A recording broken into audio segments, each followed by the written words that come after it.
Okay, so now I'm going to go over the Fluke OTDR, how to use the how to run an OTDR test. So when you boot up your device, you'll see this setting right here, project 5 forks. This is the name of a site we just did. So before I want to do anything, I will change the project to a new project. So I'll go to change project here. You can change it to one of your previous projects, or you can start a brand new one. So I'm going to do a new project. I'm just going to do test. Select done. So this will generally be named our the site name. From here you can see the operator. You can select whoever will be using the tester. So I'll select Josh Rhodes, for instance. This is the set where all of your results are saved. So there's 0 right now, but once we save our first test, it'll show 1. And you can go in here and you can review the 5 results.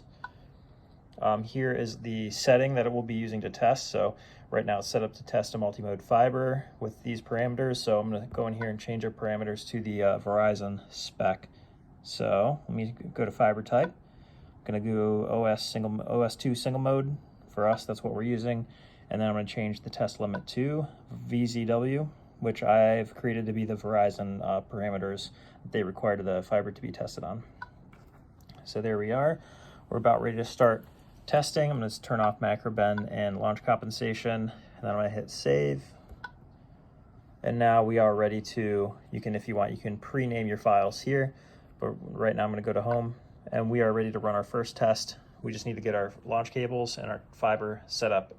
So I'm going to just draw out a diagram of what it's going to look like when we are ready to test.